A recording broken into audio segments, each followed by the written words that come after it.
నమస్తే. కామారెడ్డి డిక్లరేషన్‌లో భాగంగా ఎలాగైనా సరే రేపు లోకల్ బాడీ ఎలక్షన్స్‌లలో బీసీలకి 42% రిజర్వేషన్ ఇస్తామని చెప్పేసి అప్పుడు రాహుల్ గాంధీ గారు చెప్పిన పరిస్థితి మనం తెలుసు మనందరికీ. కానీ ఇప్పుడు రాష్ట్ర ప్రభుత్వం కూడా దానిపైన కులగణన సర్వే అని చెప్పేసి చేసింది. దాని తర్వాత దాంట్లో సర్వే రిపోర్ట్ కూడా 42%కి కుదించిన పరిస్థితి. అయితే చాలా మంది ఇటు బీసీ నాయకులు కావచ్చు, బీసీ మేధావులు కావచ్చు, చాలా మంది కూడా ఇది తప్పుల తడకగా ఉంది నివేదిక అని చెప్పేసి కూడా చెప్పిన పరిస్థితి. సో అయినా సరే ఇవన్నీ ఏవి వినకుండా కూడా నిన్న కేబినెట్ మీటింగ్లో కూడా సో కంప్లీట్గా దీన్ని ఆమోదించిన పరిస్థితి. ఇంకోవైపు ఇందులో ఎంబీసీ అంటే ముస్లిం బీసీలను కూడా బీసీ జాబితాలు చేర్చారు అని చెప్పేసి కూడా ఒక ప్రధానంగా నడుస్తున్న చర్చ. సో మాట్లాడడం దీనిపైన మనతో పాటు మాట్లాడడానికి బిఎంఆర్పిఎస్ వ్యవస్థాపక అధ్యక్షులు సీనియర్ జర్నలిస్ట్ సయ్యద్ ఇస్మాయిల్ గారు ఉన్నారు. మనతో పాటు మాట్లాడదాం. సార్ నమస్తే సార్. సార్ చెప్పండి సార్. ఫస్ట్ గా ఇటు చాలా సందర్భాలు చెప్పారు, మీరు కావచ్చు, చాలా మంది మేధావులు కూడా అందరూ చెప్పారు ఇది కులగణన సంబంధించి సర్వే అని తప్పుల తడకగా ఉంది అని చెప్పి. అయినా సరే ప్రభుత్వం పట్టించుకోకుండా సో కేబినెట్ కూడా ఆమోదం పలికి రేపు అసెంబ్లీలో కూడా ప్రవేశపెట్టి చట్టం కూడా చేస్తామని చెప్పి చెప్తాను. సో ఏం చెప్తాను సార్? ఏదేమైనా ప్రభుత్వం ఒక నిర్ణయం తీసుకొని ఆ నిర్ణయాన్ని పూర్తిగా అమలు చేయడం కోసం చేసినటువంటి కృషిని అభినందిస్తాం. కానీ పారదర్శకంగా ఉండాలి, శాస్త్రీయంగా ఉండాలి, హేతుబద్ధంగా ఉండాలి. దానికోసం మేము అడుగుతా ఉన్నాం. రేపు కూడా మళ్ళీ అదే ప్రశ్న అడుగుతాం. రేపు మేము హేతుబద్ధంగా ఉండాలని కోరుకుంటా ఉన్నాం.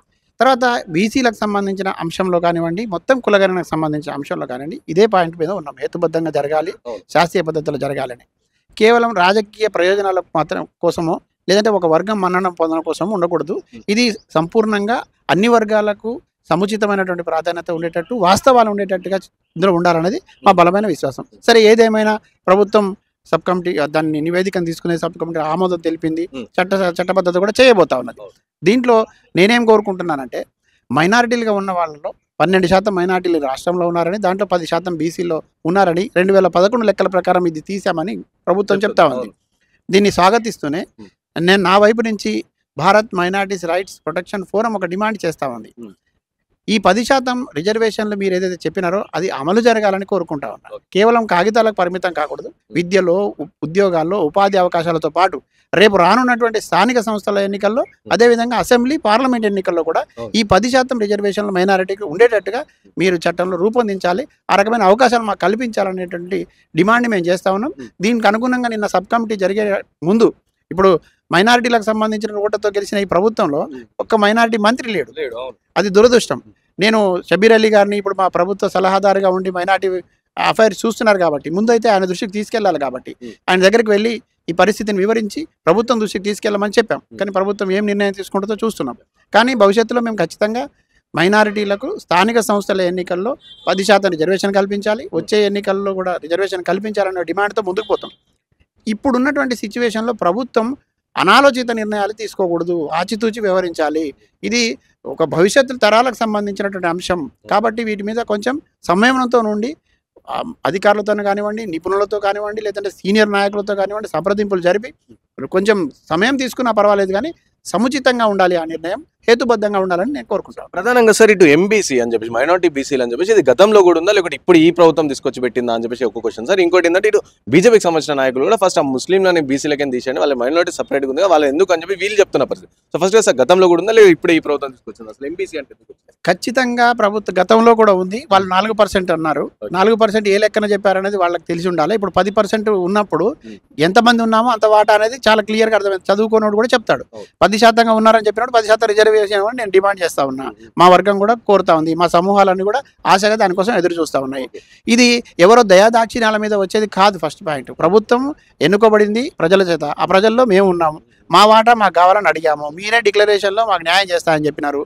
సరే, మంచికో చెడుకో సర్వే కంప్లీట్ చేశారు, 10% తేల్చేసినారు. I'm very happy. బట్ ఈ సందర్భం లోపల మేమందరం కోరుకునేది ఈ 10% అమలు చేయండి, దాన్ని చట్టబద్ధత చేయండి, కాగితాల మీద పెట్టండి అని అడుగుతున్నాం. రెండవది, ఒక పార్టీ వద్దంటుంది, ఇంకో పార్టీ ఇదా ఉంటుందని చెప్తున్నారు. తర్వాత మతానికి కూడా దీన్ని జోడించి మాట్లాడుతున్నారు. అన్ని రాజకీయ పార్టీలు ప్రయోజనం మైనారిటీలతో చెలగాట మాడేట ప్రయత్నం చేస్తూ ఉన్నాయి. మతం పేరు జోడించి మమ్మల్ని విడగొట్టేటువంటి ప్రయత్నం చేస్తూ ఉన్నాయి.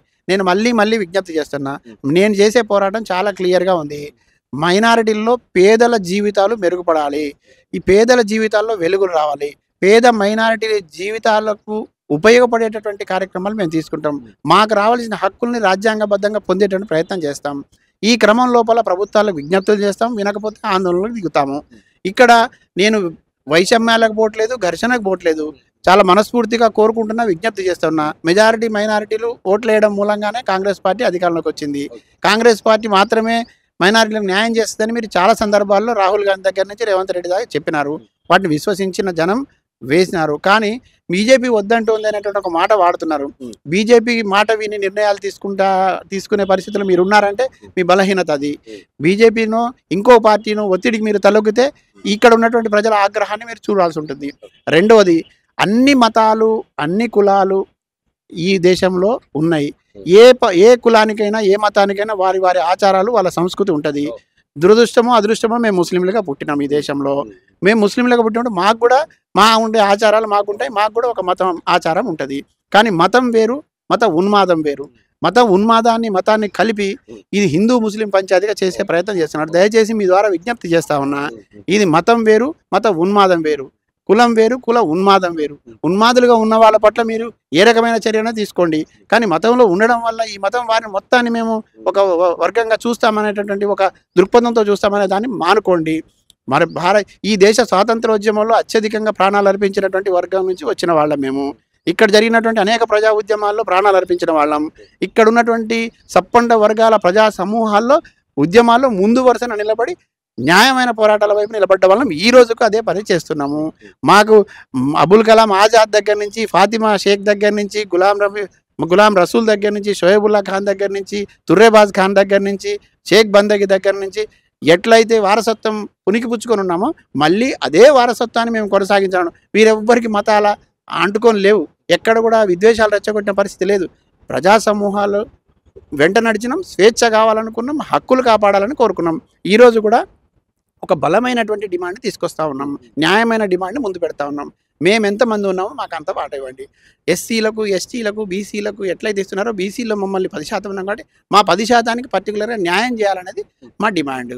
దీన్ని పరిష్కరిస్తారని మేము కోరుకుంటున్నాం. పరిష్కరించని పక్షంలో ఎట్లా దాన్ని పరిష్కరించుకోవాలి, ఎట్లా సాధించుకోవాలనే దానికి మాకు కార్యాచరణ మేము భవిష్యత్తులో రూపొందించుకోవాలి. ఇదే డిమాండ్ పైన అంటే ఇటు ప్రభుత్వానికి సంబంధించి ఇప్పుడు రేవంత్ రెడ్డి గారికి మాకు మాకు ఫ్రెండ్ అని చెప్పేసి ఓవైసీ బ్రదర్స్ వాళ్ళందరూ చెప్తా ఉన్న పరిస్థితి. సో వాళ్ళ దృష్టికి తీసుకెళ్ళారు. ఎందుకంటే మైనారిటీకి సంబంధించి అప్నా అని చెప్పేసి సో వాళ్ళ దృష్టికి చెప్పించే వాళ్ళతో ప్రభుత్వానికి చెప్పించే ప్రయత్నం అట్లా ఏమైనా చేస్తారా?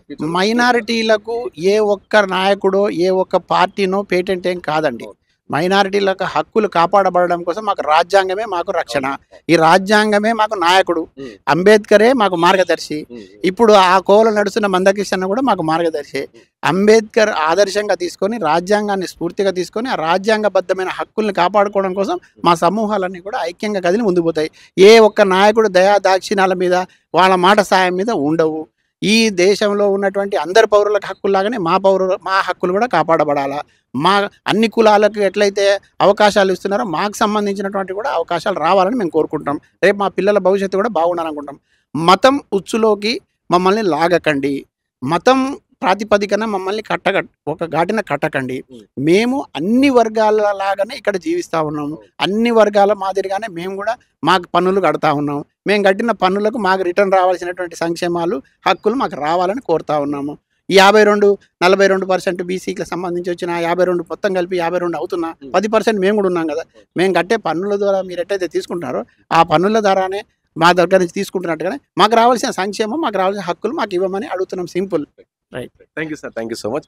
సో విన్నర్గా ప్రధానంగా చూసుకుంటే ఇటు ఎంబీసీలు ఎగ్జామ్ చెప్పేసి 10% ఏదైతే చెప్పారో సో అది 10%. సో రేపు జరగబోయే లోకల్ బాడీ ఎలక్షన్లు కూడా మాకు మాకు ఇవ్వాలి, రిజర్వేషన్ కల్పించాలి, ఇటు మా ఫ్యూచర్ భవిష్యత్తు కూడా ఇవన్నీ కూడా తేల్చాలి అని చెప్పేసి కూడా సీనియర్ జడ్జి ఇస్మాయిల్ గారు అభిప్రాయపడుతున్న పరిస్థితి. కెమెరా పర్సన్ సాయితో నానా ప్రతాప్, పాయింట్ టీవీ, రమైదుపూర్.